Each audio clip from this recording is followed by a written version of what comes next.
పార్వతీపురం మన్యం జిల్లా గుమ్మలక్ష్మీపురం మండలం ఎల్విన్పేట సర్కిల్ పరిధిలో గల కురుపాం, ఎల్విన్పేట, నీలకంఠాపురం పోలీస్ స్టేషన్లలో సీజ్ చేసిన ద్విచక్ర వాహనాలను వేలం వేయడం జరిగింది. గతంలో ద్విచక్ర వాహనాలను నాటుసారాతో దొరికి పట్టుబడ్డ వారిపై కేసు నమోదు చేసి వాహనాలను సీజ్ చేశారు. ఆ వాహనాలను ఈ రోజు పాలకొండ డీఎస్పీ కృష్ణారావు ఆధ్వర్యంలో వేలంపాట పాడిన వారికి వాహనాలను అప్పగించడం జరిగింది.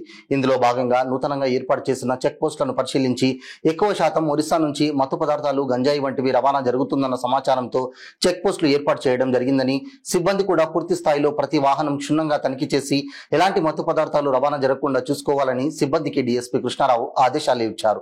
ఈ కార్యక్రమం అనంతరం భద్రగిరి డిగ్రీ కాలేజీలో యువతీ యువకులకు మత్తు పదార్థాలపై అవగాహన నిర్వహించి ఎక్కువ శాతం యువత మత్తు పదార్థాలకు బానిసై జీవితం పాడు చేసుకుంటున్నారని, రానున్న రోజుల్లో మంచి ప్రయోజకులుగా మారి యువతీ యువకులు గ్రామానికి, కాలేజీకి మంచి పేరు తేవాలని తెలియజేశారు.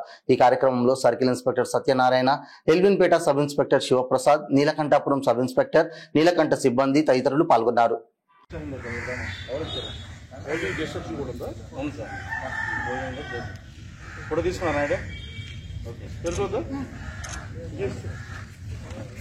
అది మా ఎస్పీ గారి ఆదేశాల ప్రకారంగా ప్రజెంట్ పార్వతీపురం సబ్ డివిజన్ కూడా నేనే ఇన్ఛార్జ్ పాలకొండతో పాటు.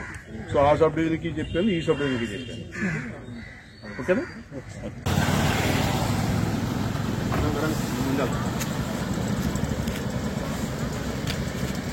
డిఎస్పీ కాన్ఫరెన్స్ చెప్పన్నారా? యా, సాలు రోల్స్ చేయరు ఉన్నారా? ఓకే, సాలు రోల్స్ చేయరు అండ్ పార్వతీపురం రోల్స్ చేయరు. పార్వతీపురం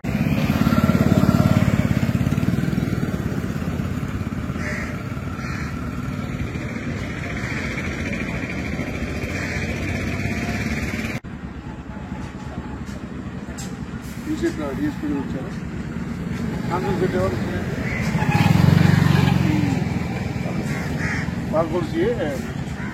హాస్పిటల్స్ ఉన్నాయి, సోషల్ వెల్ఫేర్ హాస్పిటల్స్ ఉన్నాయి.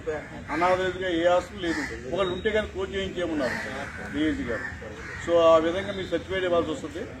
నేను మీ సీసీ గారితో మాట్లాడతాను. పార్వతీపురం డిఎస్పీ